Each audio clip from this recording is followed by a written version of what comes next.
Hello everyone, आपका स्वागत है अड्डा 24/7 क्लास 9 एंड 10 यूट्यूब चैनल पर। क्लास 10 के मेरे प्यारे बच्चों, इस सेशन में मैं आपको क्या पढ़ाने वाला हूं? मैं आपको क्लास 10 का चैप्टर 12 जिसका नाम है इलेक्ट्रिसिटी वो पढ़ाने वाला हूं। इस चैप्टर को हम टोटल 4 पार्ट में पढ़ेंगे। जी हाँ, पहले पार्ट में हम electric current and electric potential के बारे में पढ़ेंगे, है ना।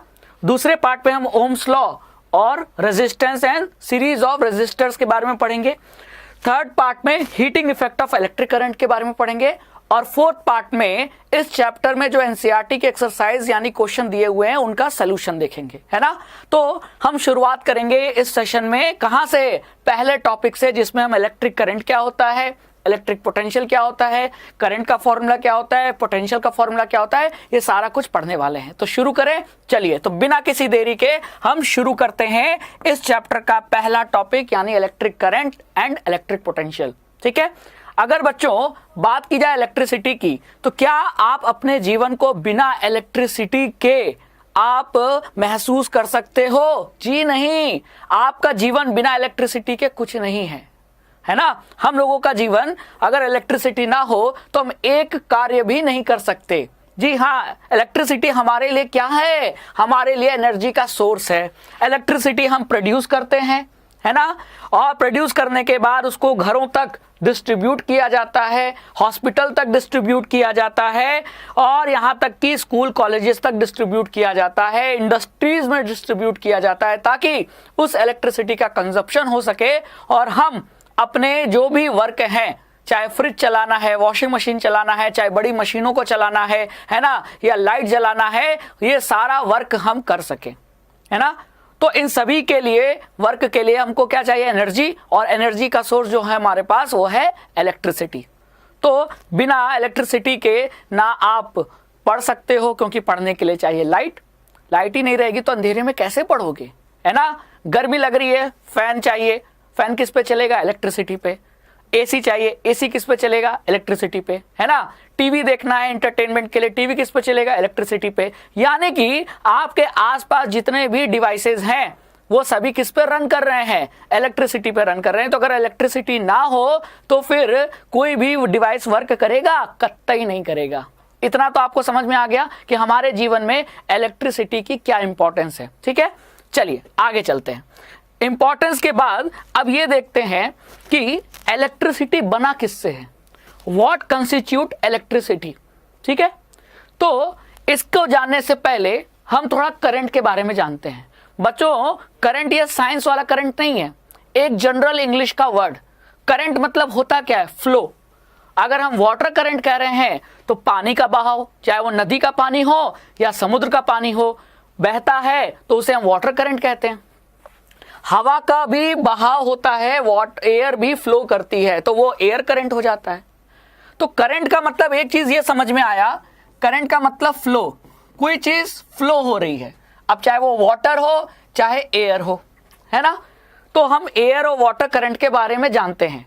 बस इसी चीज को आपको दिमाग में बैठाना है, सेट करना है कि करंट मतलब फ्लो।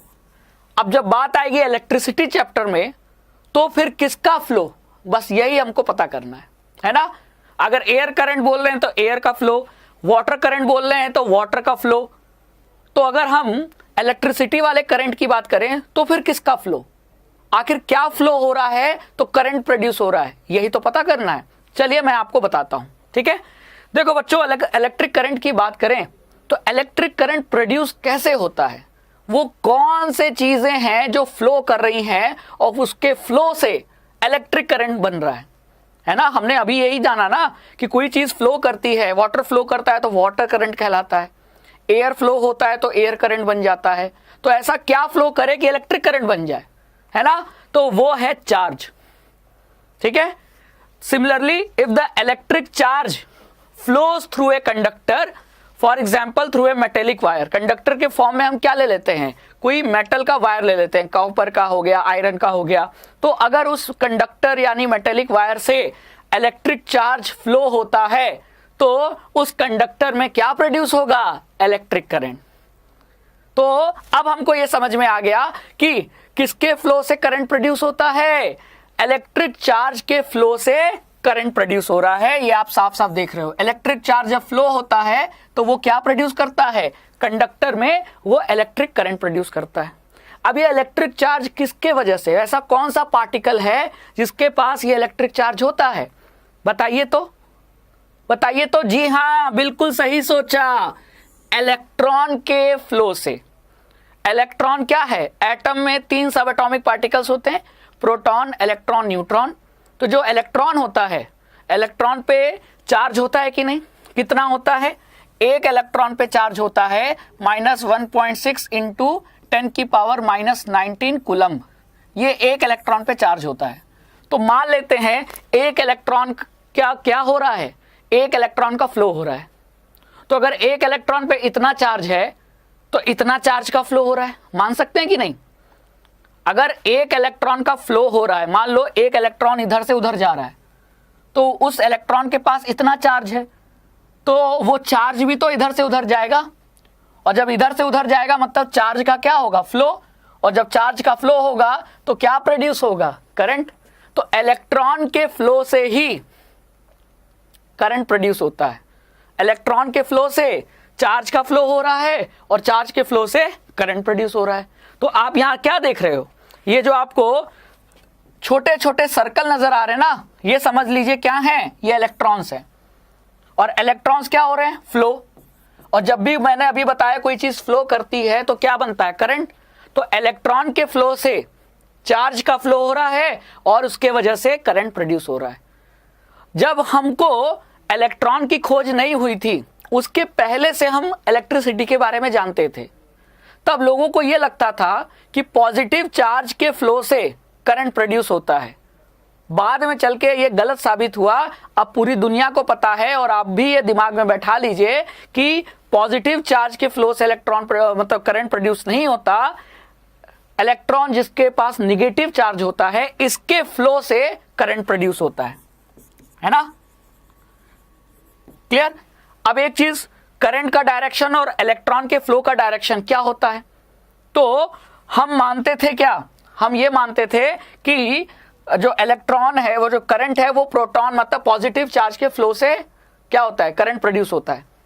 अब इलेक्ट्रॉन अगर इधर फ्लो कर रहा है तो पॉजिटिव चार्ज अपोजिट फ्लो करेगा, मतलब ऐसे, और पॉजिटिव चार्ज इधर फ्लो करेगा, वही हम ले लेते हैं किसका डायरेक्शन, करंट का। तो इलेक्ट्रॉन के फ्लो के डायरेक्शन से करंट का डायरेक्शन जो है अपोजिट है कि नहीं। तो इसका मतलब करंट का डायरेक्शन क्या होता है, करंट का डायरेक्शन इलेक्ट्रॉन के फ्लो के डायरेक्शन के अपोजिट होता है। मतलब अगर इलेक्ट्रॉन का फ्लो राइट साइड हो रहा है तो करंट का डायरेक्शन लेफ्ट होगा, है ना। और अगर करंट लेफ्ट, इलेक्ट्रॉन लेफ्ट जा रहा है तो करंट का डायरेक्शन क्या होगा, राइट होगा। यानी हमेशा करंट का डायरेक्शन इलेक्ट्रॉन के फ्लो का जो डायरेक्शन है, इलेक्ट्रॉन जिस डायरेक्शन में फ्लो कर रहा है उस डायरेक्शन का अपोजिट ले लो, वो करंट का डायरेक्शन होता है। तो इलेक्ट्रॉन का फ्लो और करंट का फ्लो दोनों अपोजिट होता है, ये दिमाग में बैठा लेना, ठीक है, समझ में आ गया। चलो आगे चलते हैं। अब जहां यहां ध्यान से देखो, इन ए टॉर्च, टॉर्च है, टॉर्च नहीं है, मान लो उस टॉर्च का बल्ब है ना। We know that cells or battery when placed in a proper order provide flow of charges or an electric current through the torch that helps in bulb to glow।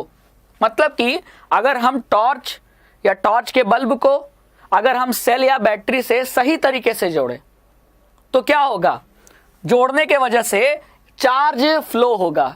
Charge flow मतलब वही electrons का flow होगा, ठीक है। तो electrons का जो flow होगा वो कुछ ऐसे इस डायरेक्शन में होगा, देख लो, ध्यान से देखना। इलेक्ट्रॉन्स पे माइनस चार्ज है तो किधर अट्रैक्ट होगा, पॉजिटिव चार्ज की तरफ। तो इलेक्ट्रॉन्स इधर से होते हुए बल्ब में जाकर बल्ब से निकलेंगे और इलेक्ट्रॉन इधर प्लस चार्ज की तरफ चले जाएंगे। तो इलेक्ट्रॉन का फ्लो ऐसे हो रहा है, तो करंट का फ्लो क्या होगा, इसका अपोजिट। इसका अपोजिट मतलब करंट का फ्लो ऐसे होगा। और जब करंट का फ्लो हो रहा है तो बल्ब क्या हो रहा है, जल रहा है, ग्लो कर रहा है। समझ में आया। तो एक्चुअली जो करंट है वो किसके कारण करंट का अस्तित्व है, इलेक्ट्रॉन्स के फ्लो के कारण। इलेक्ट्रॉन्स फ्लो हो रहा है तो उस इलेक्ट्रॉन के पास चार्ज है, तो जब इलेक्ट्रॉन का बहाव होगा, फ्लो होगा, तो वो साथ ही साथ अपने चार्ज को भी तो लेके बहेगा, और चार्ज का फ्लो होगा तो जाहिर सी बात है करंट प्रोड्यूस होगा, जिसका डायरेक्शन इलेक्ट्रॉन के फ्लो के डायरेक्शन के अपोजिट होगा। तो इसीलिए बल्ब जल गया, है ना। We have also seen that torch gives light only when its switch is on. तो जब हम स्विच ऑन करते हैं तो ऑन करने से ये जो सर्किट है ना, जो रास्ता है ना, वो पूरा हो जाता है, और जब रास्ता पूरा हो जाता है तो इलेक्ट्रॉन का फ्लो होता है, तो करंट भी प्रोड्यूस होता है, और करंट के प्रोड्यूस होने से बल्ब जलता है। और जब हम स्विच ऑफ कर देते हैं तो ये जो रास्ता है, पाथ, वो ब्रेक हो जाता है, टूट जाता है, और रास्ता ब्रेक होने की वजह से ये फ्लो टूट जाता है, और इलेक्ट्रॉन जब फ्लो नहीं करेंगे क्योंकि रास्ता, पाथ टूट गया, ब्रेक हो गया, क्योंकि हमने स्विच ऑफ कर दिया, तो जब इलेक्ट्रॉन ही फ्लो नहीं करेंगे तो करंट कहां से प्रोड्यूस होगा, तब उस केस में बल्ब ग्लो करना बंद कर देता है। तो स्विच का काम समझ में आया। स्विच क्या कर रहा है? स्विच इस रास्ते को पूरा करने में मदद कर रहा है। जब हम स्विच ऑन करते हैं तो ये रास्ता कंप्लीट हो जाता है, और तब इलेक्ट्रॉन्स का फ्लो होता है, जिसके कारण करंट प्रोड्यूस होता है, और करंट प्रोड्यूस होने के कारण बल्ब ग्लो करता है। समझ में आया? तो वही चीज यहां लिखा है। What does a switch do? Switch क्या कर रहा है? ये देखो, टॉर्च का स्विच आगे पीछे करते हैं ना, आगे करते हैं तो बल्ब जलने लगता है, पीछे करते हैं तो स्विच ऑफ हो जाता है, बल्ब ग्लो करना बंद कर देता है।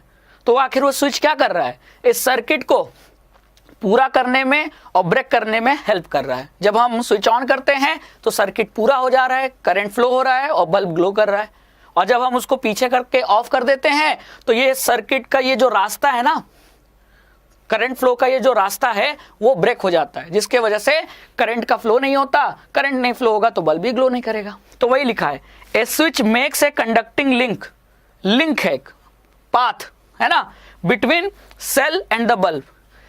सेल और बल्ब के बीच में ये जो पाथ है ना, वो पाथ कंडक्टिंग लिंक बनाने का कौन काम कर रहा है? स्विच। और जैसे ही स्विच ऑफ कर रहे हैं तो ये जो रास्ता है, लिंक है, टूट गया, किसके बीच? बल्ब और सेल के बीच। तो जब रास्ता टूट गया, करंट ही फ्लो नहीं होगा, तो बल्ब कैसे ग्लो करेगा? है कि नहीं? समझ में आया कि नहीं आया? चलिए आगे चलते हैं। तो अब आपको ये समझ में आ गया कि ये जो रास्ता है, इसी रास्ते को हम कहते क्या है साइंस में? सर्किट कहते हैं। तो इलेक्ट्रिक सर्किट समझ में आया। एक continuous and closed path of an electric current is called an electric circuit. तो एक कंटिन्यूअस यानी लगातार, और क्लोज्ड पाथ जो होता है जिससे इलेक्ट्रॉन्स का फ्लो होता है, जिसके कारण करंट प्रोड्यूस होता है उस पाथ पे, उस पाथ को ही इलेक्ट्रिक सर्किट कहते हैं। जैसे आप यहां देखो, ध्यान से देखो, ध्यान से देखो, ये क्या है? ये है सेल। सेल को आपने तार के मदद से बल्ब से जोड़ दिया, तो ये जो रास्ता बना ना, ये जो रास्ता है, यही रास्ता क्या है? इलेक्ट्रिक सर्किट कहलाएगा। और ये इस समय क्लोज्ड है, ठीक है। और क्लोज्ड होने के वजह से क्या होगा? इलेक्ट्रॉन्स का फ्लो होगा, इलेक्ट्रॉन फ्लो करेगा तो करंट प्रोड्यूस होगा, और करंट प्रोड्यूस होगा तो बल्ब जलेगा। तो ऐसे सर्किट को हम क्लोज सर्किट कहते हैं। तो इलेक्ट्रिक सर्किट दो टाइप का होता है, क्लोज्ड और ओपन, है ना। अब जरा दूसरा यहां देखो डायग्राम। यहां आपने क्या किया? सेल के पॉजिटिव टर्मिनल को तो बल्ब में जोड़ दिया, लेकिन नेगेटिव टर्मिनल को आपने नहीं जोड़ा। ये देखो, यहां आपने जोड़ दिया था, यहां आपने उसको खोल दिया। अब इसके बीच में कांटेक्ट नहीं है, सेल और बल्ब के बीच में कांटेक्ट खत्म, कनेक्टिंग लिंक खत्म। तो आप ही बताओ, इलेक्ट्रॉन्स का फ्लो होगा? नहीं होगा। तो जब इलेक्ट्रॉन का फ्लो नहीं होगा तो क्या करंट प्रोड्यूस होगा? नहीं होगा।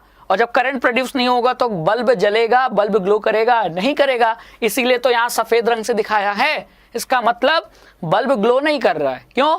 क्योंकि यहां जो सर्किट है वो टूट गया, ब्रेक हो गया, और ऐसे सर्किट को ओपन सर्किट कहते हैं। तो जब हम स्विच ऑन कर रहे हैं तो इसका मतलब सर्किट क्लोज हो जा रही है और बल्ब ग्लो कर रहा है, और जब हम स्विच ऑफ कर रहे हैं मतलब सर्किट टूट जा रही है, ओपन हो जा रही है, और तब लिंक सेल और बल्ब के बीच में टूटने की वजह से इलेक्ट्रॉन्स का फ्लो रुक गया। इलेक्ट्रॉन का फ्लो रुक गया तो करंट भी प्रोड्यूस नहीं होगा, और करंट प्रोड्यूस नहीं होगा तो बल्ब नहीं जलेगा। क्लियर हुआ? तो सर्किट किसे कहते हैं? क्लियर हुआ? वो रास्ता जिसमें से इलेक्ट्रॉन फ्लो हो रहा है, और इलेक्ट्रॉन के फ्लो होने से उसमें करंट प्रोड्यूस हो रहा है, उसी रास्ते को हम सर्किट कह रहे हैं। जैसे ये पूरा सर्किट बना है ना, समझ में आया? चलो how do we express electric current. अब इलेक्ट्रिक करंट के बारे में आपको पता चल गया और ये कैसे प्रोड्यूस होता है ये भी पता चल गया कि इलेक्ट्रॉन के फ्लो से चार्ज का फ्लो होता है और चार्ज फ्लो होता है तो आपके पास इलेक्ट्रिक करंट प्रोड्यूस होता है। ठीक है, तो इसको एक्सप्रेस कैसे किया जाए, तो इसका मतलब अगर यूनिट समय में, यूनिट टाइम में जो चार्ज फ्लो हो रहा है उसको हम एक्सप्रेस करना चाहें तो कैसे एक्सप्रेस करेंगे, Q by T, charge flowing per unit time is known as current. तो वही लिखा है, electric current is expressed by the amount of charge flowing through a particular area in a unit time. यानी किसी particular area से unit time में कितना electric charge flow हो रहा है, इसी को जब एक्सप्रेस करते हैं तो वही इलेक्ट्रिक करंट कहलाता है। तो फॉर्मूला क्या बनेगा, फॉर्मूला बनेगा I equal to Q by T. Q यानी चार्ज या amount of charge divided by time. ठीक है, तो आ गया आपका करंट। फिर नेक्स्ट पॉइंट क्या लिखा है, in other words it is the rate of flow of electric charges. Rate मतलब समय के साथ, समय के साथ 100 कूलम्ब चार्ज का फ्लो हुआ है कि 1000 कूलम्ब चार्ज का फ्लो हुआ है, तो हम समय के साथ जब उसका रेट निकालते हैं, rate of flow of electric charges, that is known as electric current. और फिर इसको हम एक्सप्रेस कैसे करेंगे, एक्सप्रेस करेंगे I equal to Q by T के फॉर्म में। क्लियर। अब देखो यहां क्या लिखा है, फ्लो ऑफ कन्वेंशनल करंट। तो कन्वेंशनल करंट का फ्लो क्या होता है, मतलब डायरेक्शन क्या होता है, इलेक्ट्रॉन के डायरेक्शन से अपोजिट। तो इलेक्ट्रॉन पे माइनस चार्ज होता है तो ये इलेक्ट्रॉन किधर अट्रैक्ट होगा, पॉजिटिव टर्मिनल की तरफ। तो बैटरी का जो पॉजिटिव टर्मिनल है वो ये है, तो इलेक्ट्रॉन इसके तरफ जाएगा, है ना। तो नेगेटिव टर्मिनल से इलेक्ट्रॉन निकलेगा और इलेक्ट्रॉन ऐसे जाएगा। ठीक है, तो ये किसका डायरेक्शन मैंने बताया है रेड रंग से, ये इलेक्ट्रॉन के फ्लो का डायरेक्शन बनाया है। अब इलेक्ट्रॉन के जो फ्लो का डायरेक्शन है उसके अपोजिट फ्लो किसका होगा, करंट का। तो करंट कहां से निकलेगा, तो हम मानेंगे करंट पॉजिटिव टर्मिनल से निकल रहा है और ये ऐसे होते हुए करंट कहां जा रहा है, नेगेटिव टर्मिनल में। तो इलेक्ट्रॉन का डायरेक्शन ये था और करंट का डायरेक्शन ये था। तो वही लिखा है, conventionally in an electric circuit the direction of electric current is taken as opposite to the direction of flow of electrons which are negatively charge. यानी किसी सर्किट में करंट के फ्लो का डायरेक्शन हम क्या लेते हैं, इलेक्ट्रॉन के फ्लो के डायरेक्शन का अपोजिट लेते हैं। क्लियर, समझ में आ गया। चलिए, तो ये मान लो एक डायग्राम है, इस डायग्राम में ये जो आप ये एरिया देख रहे हो ना, ये किसी कंडक्टर का क्या है, क्रॉस सेक्शनल एरिया है। अब इस एरिया से मान लेते हैं कि क्या 1 कूलम्ब चार्ज यूनिट टाइम में, यूनिट टाइम मतलब 1 सेकंड में मान लेते हैं कि 1 कूलम्ब चार्ज क्या हो रहा है, फ्लो हो रहा है। तो करंट को हम कैसे एक्सप्रेस करेंगे, करंट को एक्सप्रेस करेंगे amount of charge flowing in per unit time, यानी I equal to Q by T. तो ये हो गया इसका फॉर्मूला। तो ये ध्यान रखिएगा, ये I मतलब क्या है, I मतलब है इलेक्ट्रिक करंट, Q मतलब क्या है, charge, total amount of charge, ऐसे लिखो अमाउंट ऑफ चार्ज। और ये चार्ज किसके कारण आया, इलेक्ट्रॉन्स के कारण। तो इलेक्ट्रॉन ही तो फ्लो कर रहे हैं और इलेक्ट्रॉन फ्लो करेंगे तो इलेक्ट्रॉन के पास चार्ज होता है, तो वो चार्ज भी फ्लो करेगा और चार्ज फ्लो करेगा समय के साथ तो करंट प्रोड्यूस होगा। ठीक है, टाइम, टी मतलब क्या है, टाइम है। टाइम को आपको किस में रखना है, सेकंड में। अमाउंट ऑफ चार्ज को किस में रखना है, कूलम्ब में।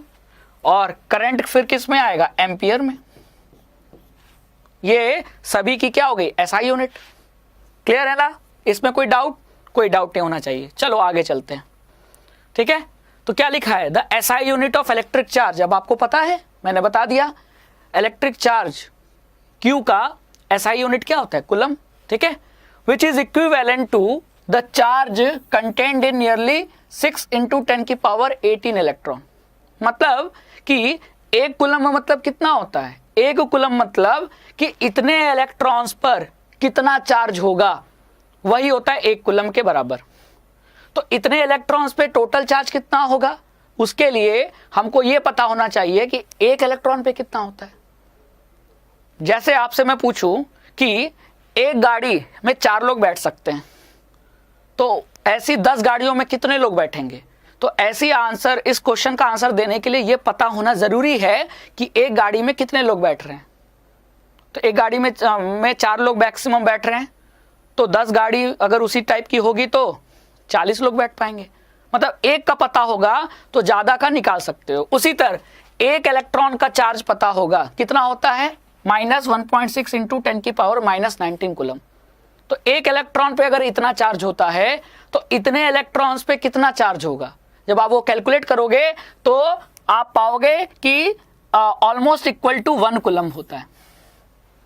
कैलकुलेट करना चाहो तो कैलकुलेट कर सकते हो, है ना। कैसे कैलकुलेट करोगे, एक इलेक्ट्रॉन पे इतना चार्ज, तो इतने इलेक्ट्रॉन्स पे इसको ये मल्टीप्लाई हो जाएगा 6 इंटू 10 की पावर 18, है ना, इंटू 1.6 इंटू 10 की पावर -19। तो ये इसको मल्टीप्लाई करोगे तो ये कितना आएगा, 6 6 36, ठीक है, और कितना, ये आ जाएगा 3 और ये आ जाएगा 9.6 इंटू ये आ जाएगा 10 की पावर -1। 10 की पावर -1 मतलब 9.6 अपॉन 10, ठीक है, और ये 9.6 अपॉन 10 मतलब 0.96, और 0.96 मतलब ऑलमोस्ट इक्वल टू 1। तो ये 1 कूलम आया कि नहीं। तो 1 कूलम मतलब इतने इलेक्ट्रॉन्स पे जितना चार्ज होता है, टोटल चार्ज वही होता है 1 कूलम। हमको कैसे निकाला हमने कि इतने इलेक्ट्रॉन्स पे कितना चार्ज होता है, तो 1 इलेक्ट्रॉन का पता था, तो जब इतने इलेक्ट्रॉन पे चार्ज निकाला तो वो निकला कितना, 1 कूलम। ठीक है, अब समझ में आया कैसे निकला। चलो तो इसको मैं थोड़ा हटा देता हूं, कंफ्यूज मत होना, कोई एकदम चिंता का विषय नहीं है। ठीक है, आपको ये क्वेश्चन पूछा जा सकता है कि 1 कूलम चार्ज कितने इलेक्ट्रॉन्स पे होता है, 1 कूलम चार्ज इतने इलेक्ट्रॉन्स पे होता है। कैसे निकाला, 1 इलेक्ट्रॉन पे इतना चार्ज, तो इतने इलेक्ट्रॉन्स पे निकाल के देख लो, 1 कूलम के बराबर आएगा, है ना, क्योंकि 1 इलेक्ट्रॉन पे इतना कूलम है तो इतने इलेक्ट्रॉन्स पे जो चार्ज आएगा वो भी तो कूलम में आएगा। तो ध्यान रखना, चार्ज हमेशा कूलम में निकालते हैं। ठीक है, अब ये कूलम नाम जो पड़ा वो तो किसके नाम पे, साइंटिस्ट के नाम पे पड़ा, लेकिन जो इलेक्ट्रिक करंट है उसको किस में एक्सप्रेस करते हैं, उसको भी एसआई यूनिट में एक्सप्रेस करते हैं जिसका नाम एम्पियर है, और ये French scientist Andre Marie Ampere के नाम पे पड़ा। बहुत सारे ऐसे यूनिट हैं फिजिक्स और साइंस में जो साइंटिस्ट के नाम पर है, पास्कल, न्यूटन, है ना, हर्ट्ज, फिर यहां देख रहे हो एम्पियर, ये सभी नाम, यूनिट के नाम जो है वो साइंटिस्ट के नाम पे ही तो है। तो एम्पियर किसका यूनिट है, करंट का। चार्ज का यूनिट क्या है, कूलम। तो कंफ्यूज मत होना, क्लियर। चलो अब 1 एम्पियर मतलब, तो फॉर्मूला करंट का था I = Q/T, तो करंट की यूनिट 1 मतलब एम्पियर। तो अगर 1 एम्पियर लेंगे तो 1 एम्पियर मतलब जब 1 कूलम चार्ज का फ्लो 1 सेकंड में हो तो जो करंट प्रोड्यूस होगा वही 1 एम्पियर के बराबर होगा। तो 1 ampere is constituted by the flow of 1 coulomb of charge in 1 second या इन पर सेकेंड। ठीक है, समझ में आ गया। तो अब आपको इसमें कोई दिक्कत नहीं आएगी। तो I = Q/T ये बहुत ही इंपॉर्टेंट फॉर्मूला है, इस पे न्यूमेरिकल भी बन सकता है। ठीक है, यूनिट याद होना चाहिए और यूनिट सही तरीके से रखना चाहिए। T को आप सेकंड में रखोगे, Q को कूलम में रखोगे, है ना, और करंट को किस में रखोगे, एम्पियर में रखोगे, ये ध्यान रखना। क्लियर। अगर टाइम मान लो आवर या मिनट में दिया है तो उसको बदलना होगा और उसको आपको किस में लाना होगा, सेकंड में। अगर डायरेक्ट आवर में रख दिया तो गलत हो जाएगा। ठीक है, चलो आगे चलते हैं। अब करंट की जो एसआई यूनिट है वो तो एम्पियर होती है, लेकिन एम्पियर से भी छोटी यूनिटें हैं जो हम यूज कर सकते हैं, जिसे हम एसआई यूनिट तो नहीं कहेंगे लेकिन वो सिर्फ यूनिट है। तो एम्पियर से छोटी यूनिट, जैसे किलोग्राम से छोटा यूनिट ग्राम है, मिलीग्राम है, उसी तरह एम्पियर से छोटा यूनिट मिली एम्पियर है, माइक्रो एम्पियर है। तो 1 मिली एम्पियर मतलब 1 मिली एम्पियर मतलब 10⁻³ एम्पियर, क्योंकि अगर हम 1 एम्पियर की बात करें तो 1000 मिली एम्पियर होता है। तो 1 एम्पियर में अगर 1000 मिली एम्पियर होता है तो 1 मिली एम्पियर में 10⁻³ एम्पियर होगा। और माइक्रो एम्पियर मतलब जिसका सिंबल ऐसा होता है म्यू। ठीक है, तो 1 माइक्रो एम्पियर = 10⁻⁻6 एम्पियर होता है। तो मिली और माइक्रो एम्पियर, ये याद रखिएगा, ठीक है। हो सकता है कभी कन्वर्जन करना पड़े तो उसमें ये आपको हेल्प करेगा। क्लियर है? चलो अब देखो, अब किसी सर्किट में करंट फ्लो हो रहा है या नहीं हो रहा है, ये पता कैसे लगाएंगे? तो इसके लिए एक डिवाइस यूज करते हैं। उस डिवाइस का नाम क्या है? इलेक्ट्रिकल डिवाइस का नाम है एमीटर। तो किसी भी सर्किट में हम अगर एमीटर सीरीज में लगा दें, तो मान लो ये सर्किट है, सर्किट में हमने ये एमीटर क्या किया? सीरीज में लगा दिया, ठीक है। अब ये देखो बैटरी है, बैटरी का जो पॉजिटिव टर्मिनल है वो हमेशा बड़ी लाइन से दिखाते हैं और निगेटिव टर्मिनल को छोटी लाइन से। तो करंट किधर से किधर मानते हैं? करंट हमेशा प्लस से निकलकर माइनस में जाता है, क्योंकि इलेक्ट्रॉन माइनस से निकलकर प्लस की तरफ जाएगा ना, तो फिर करंट प्लस से माइनस। तो करंट इसका मतलब इधर से निकला, इधर गया, इधर गया, इधर गया, और फिर किसमें? वो टोटल करंट एमीटर में जाएगा।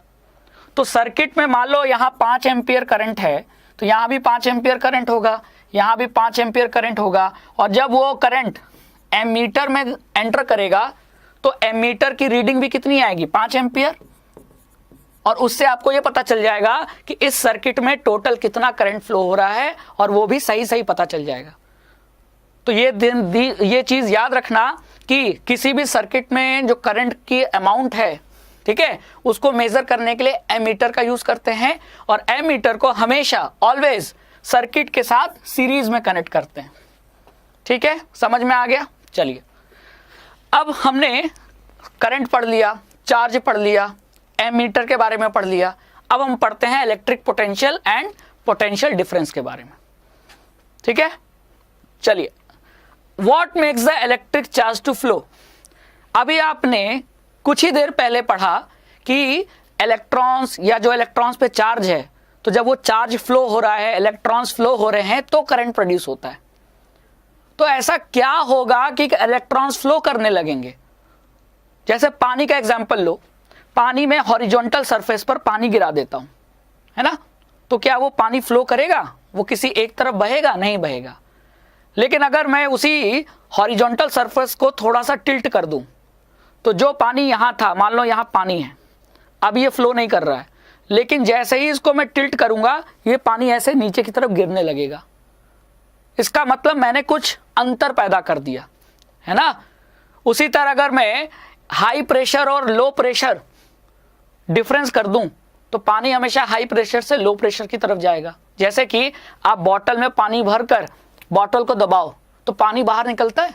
पानी बाहर क्यों निकला?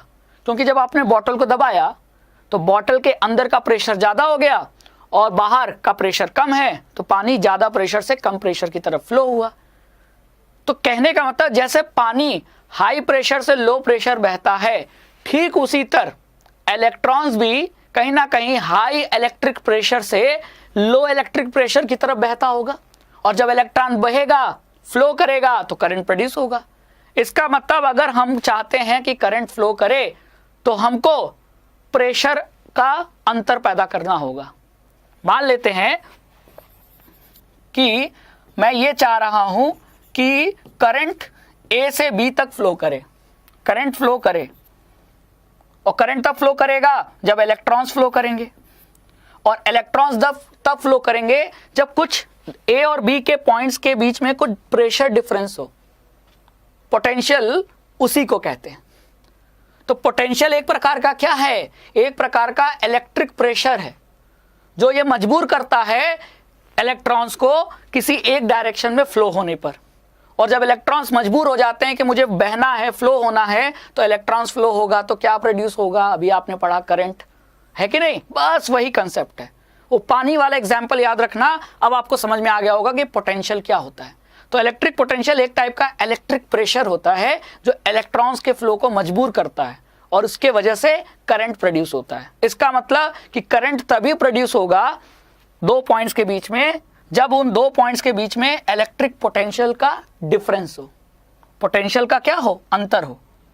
मतलब जैसे प्रेशर का अंतर होता है तो पानी बहेगा, उसी तरह दो पॉइंट्स के बीच में पोटेंशियल का डिफरेंस होगा तो इलेक्ट्रॉन्स बहेगा और करंट प्रोड्यूस होगा।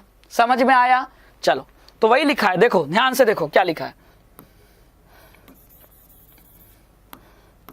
ध्यान से देखो बच्चा, इलेक्ट्रॉन्स मूव ओनली, इलेक्ट्रॉन तभी मूव करते हैं when there is difference of electric pressure, और उसी इलेक्ट्रिक प्रेशर को डिफरेंस को हम पोटेंशियल डिफरेंस कहते हैं। तो एक तरफ ज्यादा पोटेंशियल, एक तरफ कम पोटेंशियल, तो पोटेंशियल में क्या आया, डिफरेंस आ गया, और इसी डिफरेंस के कारण इलेक्ट्रॉन्स फ्लो होंगे, और इलेक्ट्रॉन्स फ्लो होंगे तो करंट प्रोड्यूस होगा, है कि नहीं। तो वही देखो साफ साफ दिख रहा है, इधर को देखो क्या लिखा है, हाई पोटेंशियल, और इधर लिखा है लो पोटेंशियल। तो हाई से लो तो पोटेंशियल में अंतर आ गया ना, तो करंट फ्लो होगा, जी हाँ, किधर से किधर, हाई से लो। तो एक बात ये भी ध्यान रखना है, करंट का हमेशा फ्लो किधर से किधर होता है, हमेशा करंट हाई से लो पोटेंशियल की तरफ फ्लो करता है, ये चीज आपको ध्यान होनी चाहिए। करंट का फ्लो हमेशा हाई पोटेंशियल से लो पोटेंशियल की तरफ होता है। जैसे कि 10 वोल्ट और 2 वोल्ट, तो पोटेंशियल इधर का ज्यादा है, इधर का कम, तो किधर से किधर करंट फ्लो करेगा, 10 वोल्ट से 2 वोल्ट की तरफ, हाई से लो की तरफ। क्लियर हो गया। और एक चीज ये भी क्लियर हो गई कि पोटेंशियल को हम किस यूनिट में रिप्रेजेंट करते हैं, वोल्ट में। तो चार्ज की एसआई यूनिट क्या है, कूलम्ब, करंट की है एम्पियर, समय की एसआई यूनिट सेकेंड, और पोटेंशियल की वोल्ट। तो पोटेंशियल का डिफरेंस निकालेंगे तब भी वो वोल्ट में निकलेगा, है कि नहीं। तो we define the electric potential difference, किस तरीके से इसको डिफाइन किया जाए, तो we define the electric potential difference between the 2 points in an electric circuit carrying some current as the work done to move a unit charge from one point to another। मतलब कि अगर मैं चाहता हूं कि मैं पॉइंट ए से point B तक एक क्यू चार्ज को उठाकर ले जाऊं, है ना, मैं ये चाह रहा हूं कि मेरे पास एक चार्ज है, कितना चार्ज है, क्यू मान लिया, और उस चार्ज को मैं ए से लेकर कहां तक ले जाना चाहता हूं, बी तक। तो मुझे ए से बी ले जाने में जितना वर्क करना पड़ेगा, उस वर्क को अगर मैं इस चार्ज से डिवाइड कर दूं तो इन 2 पॉइंट्स के बीच में क्या निकल कर आ जाएगा, पोटेंशियल डिफरेंस निकल के आ जाएगा। तो इसीलिए V का यानी पोटेंशियल का फॉर्मूला क्या बना, work done in moving a charge from one point to another point, यानी वर्क डन बाय चार्ज ही पोटेंशियल होता है ना। समझ में आया। तो पोटेंशियल का फॉर्मूला क्लियर हो गया। पोटेंशियल यानी V equal to work upon charge. Work को किस में रखोगे, जूल में, और Q को किस में रखोगे, कूलम्ब में। तो आपका पोटेंशियल किस में आ जाएगा, वोल्ट में, यानी V में। क्लियर हो गया कि नहीं। चलिए, तो इसका मतलब काम करना पड़ेगा। अगर एक पॉइंट से दूसरे पॉइंट आप चार्ज ले जाओगे तो वर्क करोगे, और उसी वर्क को उस चार्ज से डिवाइड कर दिया तो आपका उस 2 पॉइंट्स के बीच में पोटेंशियल का डिफरेंस आ जाएगा, कैलकुलेट हो जाएगा। ठीक है, चलिए आगे चला जाए। अब ये जो इलेक्ट्रिक पोटेंशियल है, अभी आपको क्लियर हो गया कि इसका एसआई यूनिट क्या होता है, वोल्ट। अब ये वोल्ट किसके नाम पे पड़ा है, ये भी साइंटिस्ट के नाम पे पड़ा है। क्या मजेदार बात है कि एम्पियर भी साइंटिस्ट के नाम पर, वोल्ट भी साइंटिस्ट के नाम पर। उन साइंटिस्ट का नाम क्या था, एलेसांद्रो वोल्टा। ये फ्रांस के मतलब फ्रांस नहीं, फ्रांस के तो एम्पियर थे, ये इटालियन साइंटिस्ट थे, है ना। तो इनके नाम पर एसआई यूनिट पड़ा है किसका, पोटेंशियल का, या कह लो पोटेंशियल डिफरेंस का। ठीक है, क्लियर। अब 1 वोल्ट बराबर किसके होगा, अगर 1 जूल का वर्क करें हम 1 कूलम्ब चार्ज को एक पॉइंट से दूसरे पॉइंट ले जाने में, तो उन 2 पॉइंट्स के बीच में पोटेंशियल डिफरेंस किसके बराबर होगा, 1 वोल्ट के बराबर, है ना। तो आपसे कोई 1 वोल्ट पूछे तो क्लियर है ना। तो 1 volt is the work done, 1 joule of work done in moving 1 coulomb of charge from one point to another point. Clear है। तो पोटेंशियल का फॉर्मूला, यूनिट क्लियर हो गया ना। चलिए आगे चलते हैं। अब जैसे करंट को मेजर करने के लिए आपके पास इलेक्ट्रिकल डिवाइस की जरूरत थी, जिसको हम एमीटर कहते थे, उसी तरह 2 पॉइंट्स के बीच में पोटेंशियल डिफरेंस को मेजर करने के लिए भी आपके पास डिवाइस होनी चाहिए। उस डिवाइस को हम क्या कहते हैं बच्चों, वोल्ट मीटर। जैसा कि आप यहां देख पा रहे हो, यहां V लिखा है ना, समझ जाओ ये वोल्ट मीटर है। अब इसको यूज करके हम किसी भी सर्किट में कितना पोटेंशियल डिफरेंस है 2 पॉइंट्स के बीच में, वो हम पता लगा सकते हैं। लेकिन आप इसको कनेक्ट कैसे करोगे, सर्किट के साथ पैरेलल में कनेक्ट करोगे। एमीटर को किस में कनेक्ट किया था, सीरीज में। जैसे कि डायग्राम देखो, डायग्राम में ये है आपकी सर्किट। सर्किट क्या होता है ये तो क्लियर है, रास्ता, जहां से इलेक्ट्रॉन फ्लो कर रहा है। अब मैं चाहता हूं कि इस सर्किट में ये जो 2 पॉइंट्स हैं ए और बी, इन 2 पॉइंट्स के बीच में मैं चाहता हूं पता लगाना कि पोटेंशियल का अंतर कितना है, पोटेंशियल डिफरेंस कितना है। तो मैं 2 पॉइंट्स के बीच में पैरेलल में एक वोल्ट मीटर लगा दूंगा। तो जो पोटेंशियल डिफरेंस होगा वो यहां से यहां तक में भी होगा और वो पता चल जाएगा वोल्ट मीटर में। क्यों? ये देखो यहां रीडिंग है ना 0, 2, 4, 6, 8, 10, तो ये वोल्ट में है।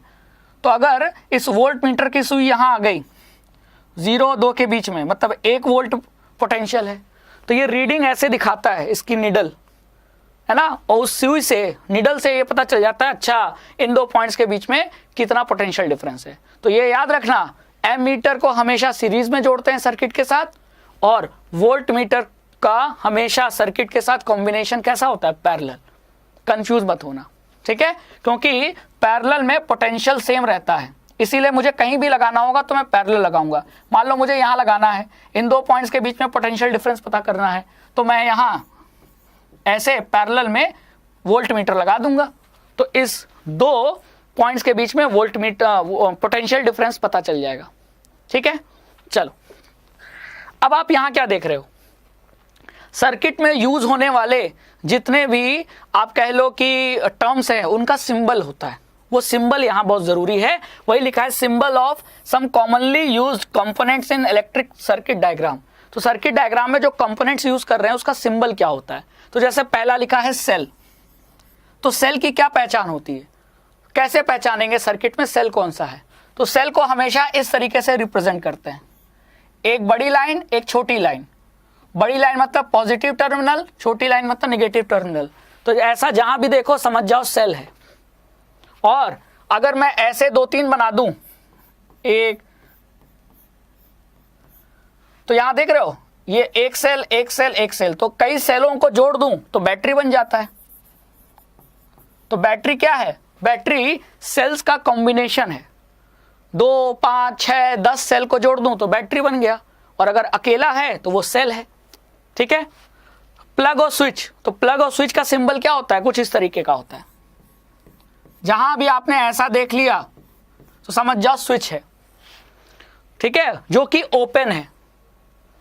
अगर ऐसा है तो ओपन है। ओपन याद करो बताया था, जहां सर्किट टूट गई है, करंट फ्लो नहीं हो रहा है, बल्ब ग्लो नहीं करेगा। लेकिन अगर स्विच ऑन कर दिया है, सर्किट कंप्लीट है, तो क्लोज सर्किट को हम कैसे रिप्रेजेंट करेंगे, ऐसे रिप्रेजेंट करेंगे, बीच में ये बना देंगे। वायर ज्वाइंट हो रहा है, 2 वायर ज्वाइंट कर रहे हैं तो उसको ऐसे बताएंगे, सिंबल ये होता है, ठीक है। Wire crossing without joining, 2 wire एक दूसरे को क्रॉस कर रहे हैं लेकिन जुड़ नहीं रहे हैं, तो एक को ऐसे बनाया दूसरे को ऐसे बनाया, ताकि ये दिखा रहा है कि ऊपर से बिना उसको टच किए निकल गया, ठीक है। इलेक्ट्रिक बल्ब, तो अगर ये सिंबल है तो ये इलेक्ट्रिक बल्ब का सिंबल होता है। ये जो सिंबल है, ठीक है, ये जिगजैग लाइन, ये रेजिस्टेंस का सिंबल होता है, रेजिस्टर का, कि वहां कोई रेजिस्टर ऐड किया हुआ है सर्किट पे, ठीक है। अगर हम ऐसे बनाकर एमीटर लिख दें तो ये एमीटर है, और सर्कल बनाकर अंदर वी लिख दें तो ये वोल्ट मीटर का है। और अगर यहाँ हम जिगजैग लाइन में ये एरो बना दें तो इसका मतलब कि वो जो रेजिस्टर है उसका रेजिस्टेंस बदल सकता है, वेरिएबल रेजिस्टर है, ठीक है। तो ये सिंबल आपको ध्यान रखने पड़ेंगे, ठीक है।